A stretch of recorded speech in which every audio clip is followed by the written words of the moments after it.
It's another day and another Sweet Baby Inc. lie is being exposed by their very own CEO, Kim Belair. Before we get into this, I'd like to ask you, please hit that subscribe button, hit that bell for notifications so you don't miss any of our future videos here at the Trent Report. Wrote this up over at thatparkplace.com.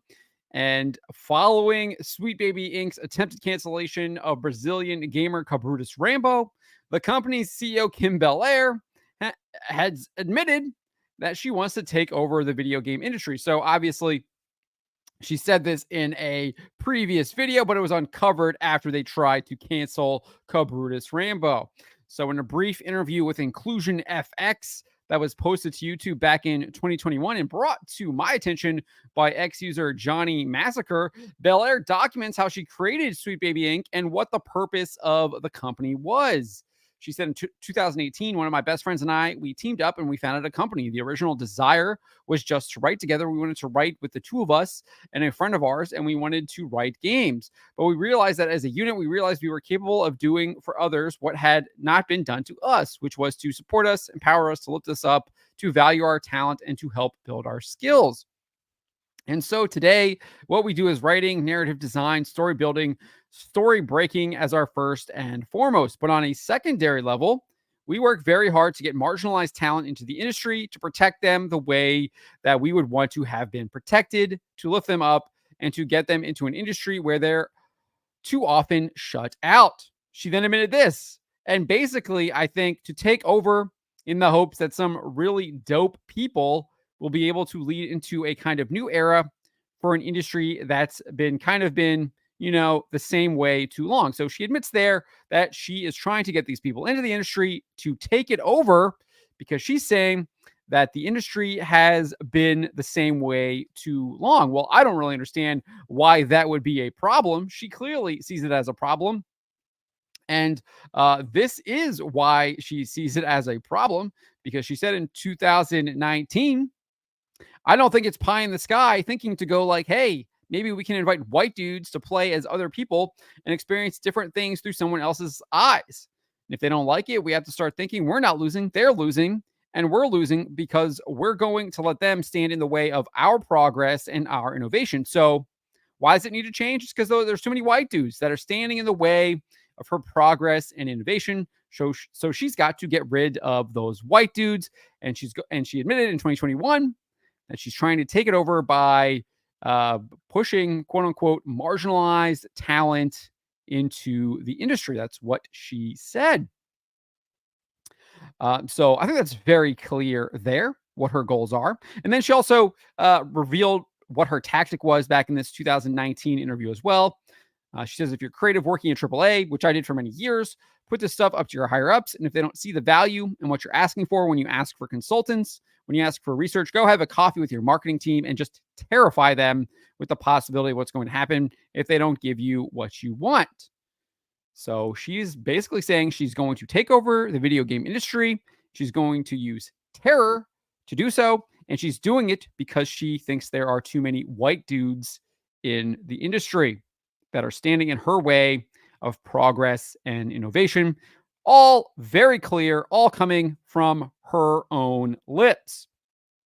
She wanted to explain this terror tactic, saying, because they have to consider, I say that out loud as a joke, but it's actually very, very true. Because if you start to consider the people who are player and audience facing, and you have to deal with mitigating harm and with keeping the sentiment around their game and their project positive, there's like a genuine value that you can impress upon them both ethically and financially.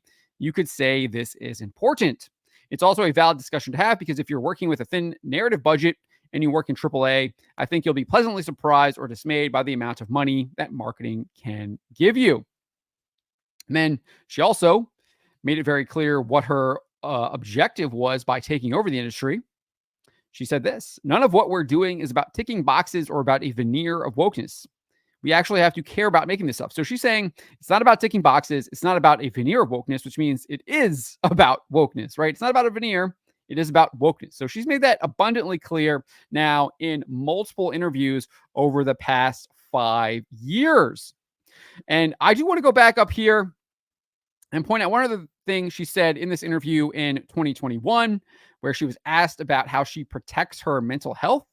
And interestingly enough, while she's asked this question, she admits that she's not trying to make really good games. She's totally fine with creating subpar products.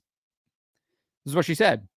I think to protect myself and for my own mental health, I've made sure that I work with people I really, really care about and really, really respect and really, really enjoy working with. So we know who some of these people are. There are people like Maya Kramer. There are people like Chris Kindred that launched a cancel campaign against Cabrutus Rambo. It's also people like Danielle Launders, who has admitted to being a racist and actively discriminating against white people in her game Validate, who now works for Marvel's Black Panther. Those are the people that she has worked with and that she feels she enjoys working with. Very telling. Very telling. Those are the people she enjoys working with. Some people that are just full of hate, clearly suffering from a ton of spiritual wounds that they are not even trying to figure out. Nevertheless, Belair goes on and says this: I often talk about the fact that like video games are such huge projects and they feel like they're these huge works of creative brilliance and they take so many brains. But for me, I would much rather work on something that is an okay project with great people who I care about, who lift each other up, who provide like a sense of balance, than something that is maybe technically very proficient, but it was hell to make and the people aren't empathetic. So there you go. She literally is admitting that her company and she embrace mediocrity if there is quote unquote too much suffering and she doesn't like the people that she is working with. And you want to know why the video games that Sweet Baby Inc. consults on are absolute garbage. There is your reason. It's it's because she is lazy and doesn't want to actually sacrifice to achieve greatness. On top of the fact that she is clearly trying to take over the industry. But that is what Kim Belair said back in 2021. And I think it all dovetails nicely with what she said in 2019, paints a very clear picture of what her objectives are, how she goes about obtaining those objectives. And we see the fruits of those objectives now in games like Suicide Squad, Kill the Justice League, which according to Mark Kern, has probably lost Warner Brothers over $100 million.